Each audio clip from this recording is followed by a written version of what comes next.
I'm Dave Feldman. I'm the director of the Master of Public Policy program here at University of California, Irvine.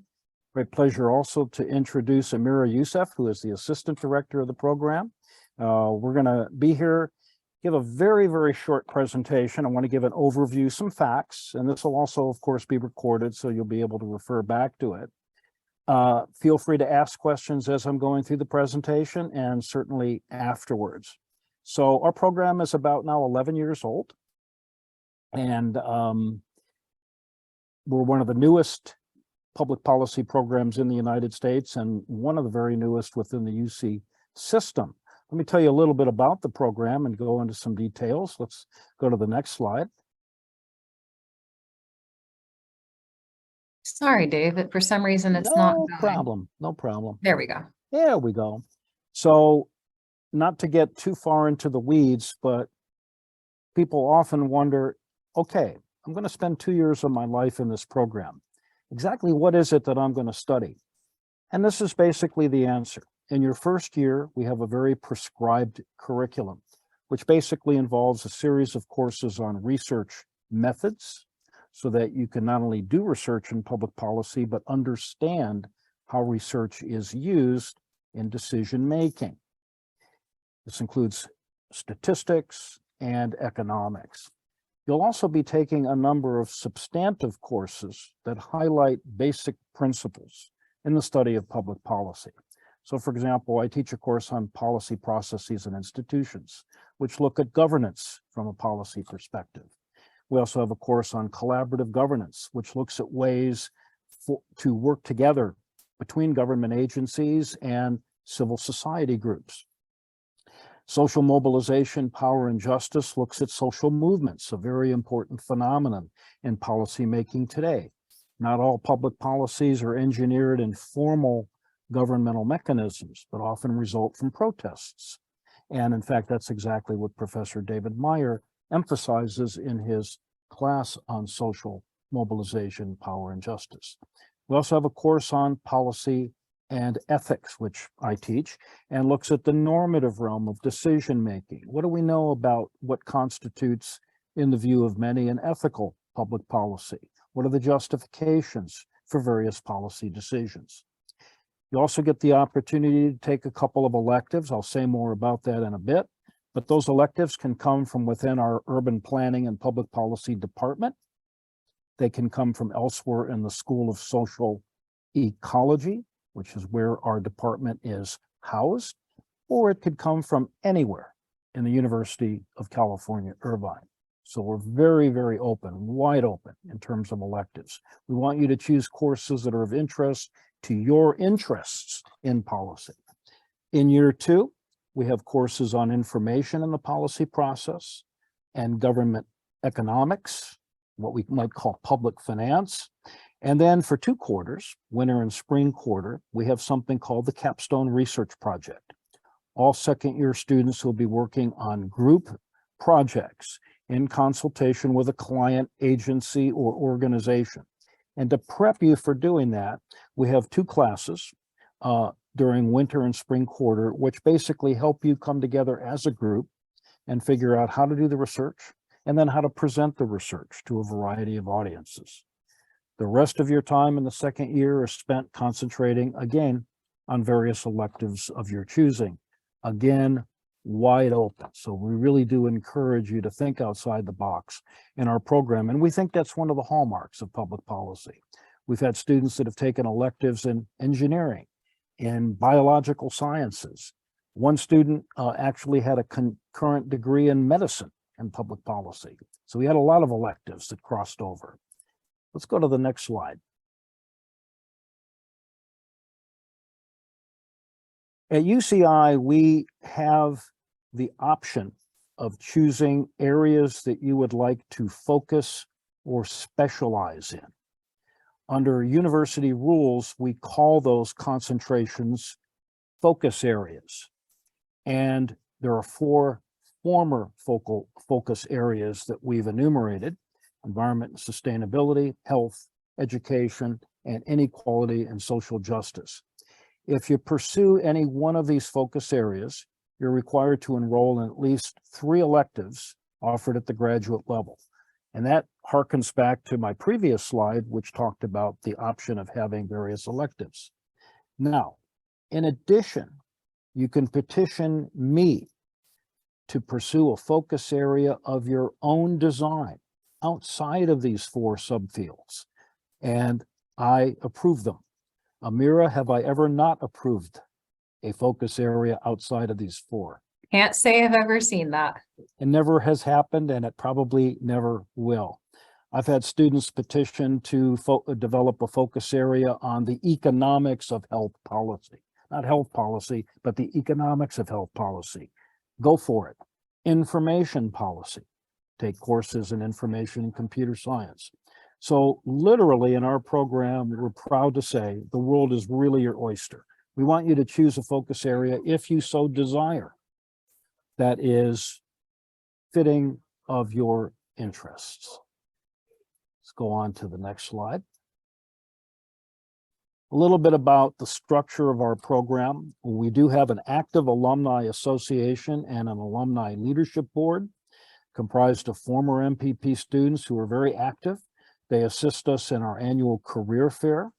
They also offer colloquia that students are encouraged to attend. Increasingly, they offer us internship opportunities. At the end of your first year, you are required to pursue an internship with some organization. And again, we're very, very flexible on what that internship can be and where it can be. We also have a leadership board separate from our alumni association, which was just recently formed. And we have 5 members currently. They are all active policy makers and policy designers. And they assist me and Amira in developing internship opportunities, development and advancement, including fundraising, which is something we're very actively pursuing and will continue to pursue, and in student career building activities. These are the 5 individuals currently, and you'll notice they represent a wide range of activities, from special districts here in California to government relations at the Disney Company, a major private organization here in Southern California, obviously, but one with a very dramatic footprint in terms of public policy and urban planning. Ann Olin, who's the president of an organization called Charitable Ventures, helps coordinate a number of non-governmental, not-for-profit charities that always have needs of policy analysis. Corey Takkanen is the vice president of an organization called Townsend Public Affairs. To be as direct as possible, she is a lobbyist. She works on behalf of local governments to get money from the state and from the federal government. We could put a charitable face on it and say she does legislative liaison, but she would tell you she's a lobbyist. Lobbying is very important in public policy, and learning about what lobbyists do is also important. Corey is in fact going to be giving a colloquium to our current MPP students at the end of November. And last but not least is Denise Galley, who's the public affairs manager for our air quality district here in the Southland in Southern California. So she is very much an environmental protection advocate. Next slide, please. I mentioned that you're all required to take an internship, 400 hours. In recent years, not surprisingly, given the pandemic, some, actually, I think to be more correct, most have been virtual experiences. People have basically worked at home or in their place of business if they had a part-time job to conduct their internship. Virtual internships are still permissible. We like to be very flexible. We have to adapt to the kind of world we live in, and many organizations, in fact, would prefer that interns work remotely rather than on-site for a variety of logistical reasons. Placements in an internship have to be approved by me. Have I ever denied an internship opportunity? I'll ask Amira again. Nope, never. Never have. We've had students interning with charities, with community organizations, with government agencies. We've had a couple of students that interned with government agencies in other countries. And at least in one or two cases that I know of, United Nations agencies. Great, tremendous. And we can help you identify and secure a viable internship. We get opportunities coming our way all the time. We pass them on generally to all of the MPP students. I try to pass them on specifically targeted to students who I know are interested in a particular domain. And then following the internship, you submit a verification of the hours worked and what you did. It's pretty straightforward. Generally, I'll say this, the internships are conducted during the summer, but that's not always the case. Again, as a result of the pandemic, one of the things that we learned is that internships might take place, at least in part, during the academic year, so long as the internship organization is willing to accommodate your academic schedule and you feel confident that you can accommodate the internship client's needs. We can do that. We want to be flexible. What's important is the experience, not the timing. So I want to emphasize that. And let's go on to the next couple of slides, if we could. I mentioned capstone projects, which are 2 years, or excuse me, 2 quarters in length during the second year, focused on a policy problem. What we encourage is for students to form what we loosely call affinity groups. You're all part of the same cohort, so you'll get to know one another throughout your first year and into your second year. And you'll find that you have certain interests in common. Some of you might be interested in the environment, some of you in health, some of you in education, some of you in community development, whatever. So we ask you to form affinity groups clustered around a single idea. And then during winter quarter, we ask you to work within the first seminar and the seminar instructor to find and develop a relationship with a specific client to actually refine this project. And again, the client can be a government agency, it can be a non-governmental organization, it could be a charity, it could be a community group, it could be a variety of things. And we'll show you some examples in just a moment. In the second quarter, which is actually the third quarter of your second year, but the second quarter of the capstone, in other words, your last quarter at UCI in our program, you'll actually be doing the research in consultation with the client agency. And in June, the month that you all graduate, you'll present the results at a large colloquium in which the clients are welcome to attend, your families are welcome to attend, your friends are welcome to attend, and all of the students in the program are required to attend, including the first years. So they get to see what you're all up to and to prepare themselves for what they're going to have to face soon enough. You can learn more. There is an Instagram page that actually features some of our recent capstone projects. The letter on the right is simply the example of the kind of thing that I will provide your capstone client so that they know exactly what it is that we're asking them to do and what we're requiring of them, which really isn't very much, other than to open their doors and welcome you and provide data and information useful to your project. And that's pretty much the size of it. Let's go on to the next slide. These are some recent capstone projects from this past year.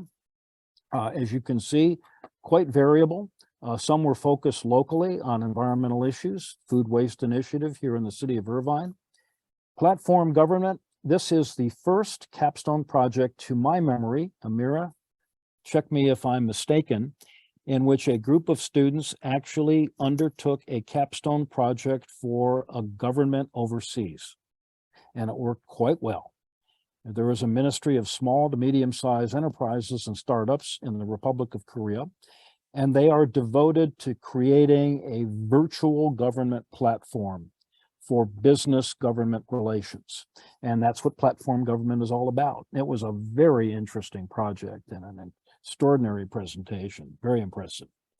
The Homecoming Project looks statewide at the problem of basically reintegrating those who were formerly incarcerated into society. So this is really interesting, a criminal justice aspect of public policy.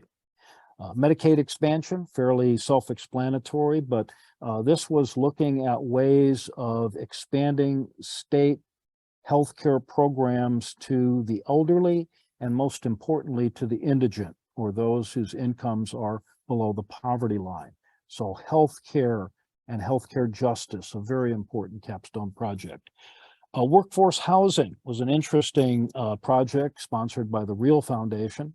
We have a problem in California and elsewhere with affordable housing in many enterprises.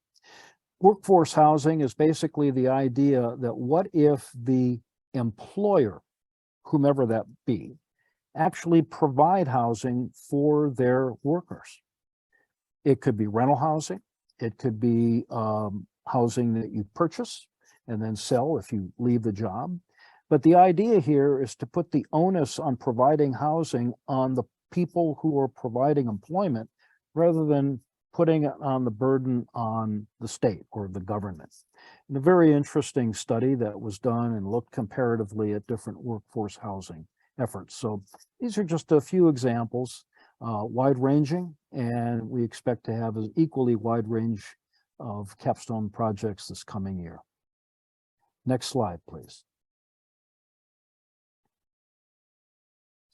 What do you do after you get your degree? Well, we hope you're going to get a job. And the vast majority of our graduates definitely do. I want to emphasize that there really is no typical public policy career. You're going to hear the same thing from the directors of other public policy programs at other colleges and universities that you talk to. Alumni hold jobs in nonprofits, some in the private sector, some in the public sector. These are simply some recent examples. You'll notice that at least one case is overseas, Treasury expert with the government of Turkey, a couple of local government opportunities. I have to say something about the last random choice, which isn't so random. The manager of policy at a company called Weed Maps in California, as in a few other states. The cultivation, purchase, and use of marijuana for medical and or, in some cases, recreational uses are allowed. Weed Maps is a company that has basically tapped into that market. And one of our recent MPP graduates, I think graduated 3 years ago, if I'm not mistaken, is a manager at this company and works closely with local governments in figuring out how to license the sale and the marketing of marijuana. Who knew? But public policy is an evolving field. Public policies themselves evolve, and our graduates, we're proud to say, evolve with us, as do the employment opportunities. And I think that's pretty much it.